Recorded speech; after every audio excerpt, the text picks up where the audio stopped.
Halo, assalamualaikum warahmatullahi wabarakatuh. Saya Wandi Haryadi dari semester 2 kelas non reguler Fakultas Hukum Surya Kencana.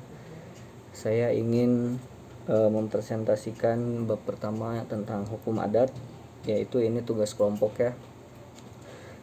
Istilah dan pengertian hukum adat. Dalam sistem hukum Indonesia, hukum adat disebut hukum tidak tertulis atau unstatuta law, yang berbeda dengan hukum konvensional sebagai hukum tertulis statuta law. Dalam sistem hukum Inggris, hukum tidak tertulis disebut common law atau judge model law.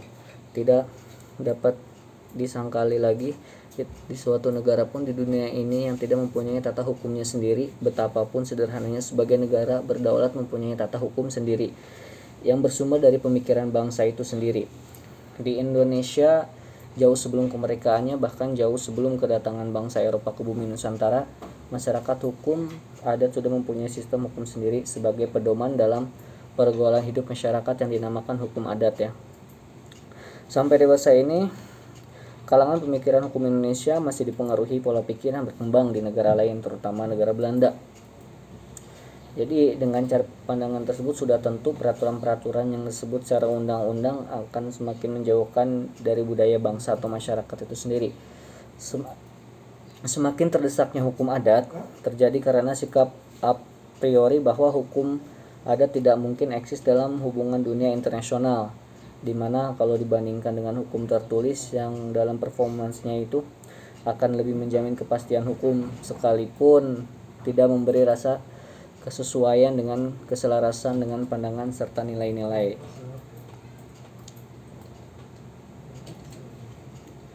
Lalu hukum adat merupakan produk dari budaya yang mengandung substansi tentang nilai-nilai budaya sebagai cipta karsa dan rasa manusia, dalam arti bahwa hukum adat lahir di kesadaran atas kebutuhan dan keinginan manusia untuk hidup secara adil dan berada sebagai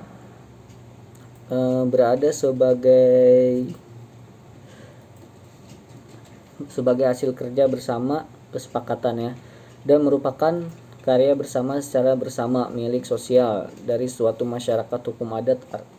Argumentasi ini sudah melegitimasikan pandangan von Sofvig yang mengatakan bahwa hukum tidak dapat dipisahkan dengan sejarahnya dan kebudayaan.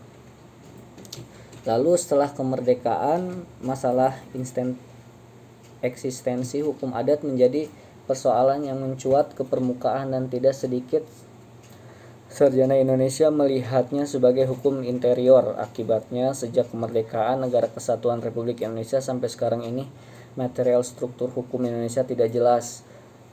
Pandangan dan pendapat yang telah dikemukakan para ahli menunjukkan telah terjadi suatu perkembangan pengertian hukum adat. Sekurang-kurangnya ada dua faktor utama yang mendasari perkembangan itu, yaitu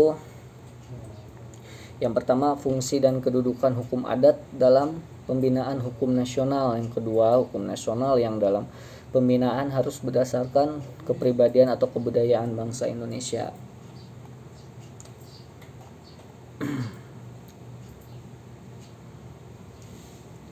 Lalu di Inggris juga hukum yang tertulis disebut state law dan hukum yang tidak tertulis disebut common law atau judge model law. Hukum adat termasuk di dalam kelompok sistem hukum common law. Dalam pengertian hukum adat disebutkan sebagai hukum yang tidak dimodifikasi di kalangan bangsa Indonesia dan Timur Asing, Tionghoa, Arab dan sebagainya.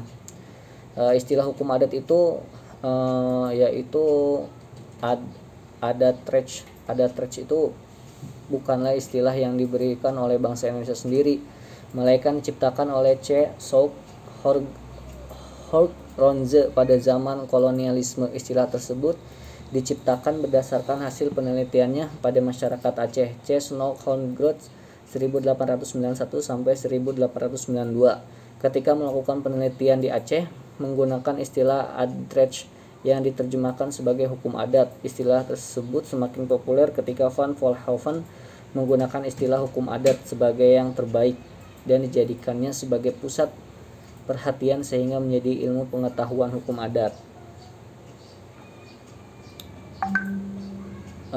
Terus dalam beberapa literatur dijelaskan, sebelum penjajahan istilah hukum adat sebenarnya sudah lama dikenal di Indonesia. Pendapat didukung oleh Hilman Hadikusuma yang mengatakan bahwa istilah itu telah dipakai dalam kitab Makuta pada masa kekuasaan Sultan Iskandar Muda, yaitu tahun 1607 sampai 1636 di Aceh Darussalam. Selain itu dikemukakan di dalam kitab hukum Safinahtul Hukom fi Faklisil Hasam, yang semua hakim dalam menyelesaikan semua orang yang berkesumat di dalam pembukaan kitab tersebut ditulis dalam memeriksa perkara, maka hakim harus memperhatikan hukum syarak, hukum adat, serta adat dan resam.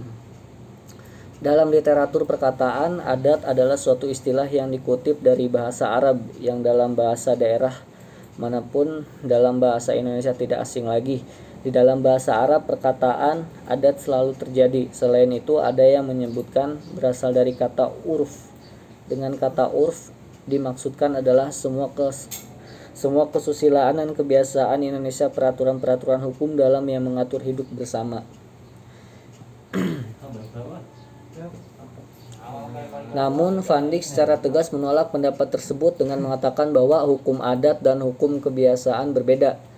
Perbedaannya terletak pada sumber dan sifatnya. Sumber artinya bahwa hukum kebiasaan itu tidak bersumber dari alat-alat perlengkapan masyarakat, sedangkan hukum adat ada yang bersumber dari raja-raja. Menurut sifatnya, hukum kebiasaan itu sepenuhnya bersifat tidak tertulis, sedangkan hukum adat ada sebagai yang bersifat tertulis. Dalam pencariannya tentang arti adat, L. Schreiner menunjukkan pengenalan kata ini dalam bahasa Arab, yakni dari kata kerja ada asal. Katanya ialah kata kerja ada. Artinya berbalik kembali, datang kembali. Jadi adat adalah yang berulang-ulang atau teratur datang kembali, artinya yang lazim. Dengan demikian berarti kebiasaan sinonim lain yang lebih tua. Dalam sejarah kebudayaan Indonesia disebut dengan istilah biasa, yang berasal dari kata Sanskerta, yaitu abhayasa. Di Indonesia, perkataan itu sering digunakan secara tersendiri, yakni hanya dengan adat tanpa diikuti kata hukum di depannya. Dan juga dalam suatu kata majemuk, adat istiadat atau adat kebiasaan seperti diuraikan oleh Snodgrass yang membedakan adat dalam bahasa Melayu dan adat dalam bahasa Minangkabau, tetapi tidak terlihat jelas perbedaannya ya. Rumusnya yang tegas dapat dilihat dari rumusan yang dimuatkan oleh Hazairin dalam bukunya Kesusilaan dan Hukum 1952. Dengan melihat uraian tersebut, istilah hukum adat sebenarnya sebagai penegasan dari hukum rakyat Indonesia yang masing-masing daerah berbeda-beda tapi tujuannya sama, sebagai pengendalian masyarakat. Di kalangan padat adat Minangkabau, perincian adat terdapat dua kategori. Yang pertama itu adat dikategorikan sebagai adat yang bersifat mutlak, artinya berlaku tanpa mengenal waktu, tempat, dan terhadap siapapun juga, dan yang hanya terdiri dari hukum alam. Ada juga yang mengatakan berisikan selain hukum alam juga mengandung hukum kodrat, dinamakan adat sabana adat. Yang kedua, adat tidak dikategorikan adat yang bukan sabana adat, yang berfungsi sebagai pedoman masyarakat untuk bertingkah laku yang diperincikan. Yang pertama itu ini dibagi menjadi tiga ya. Yang pertama adat istiadat, yang kedua adat yang teradat, dan yang ketiga adat yang diadatkan.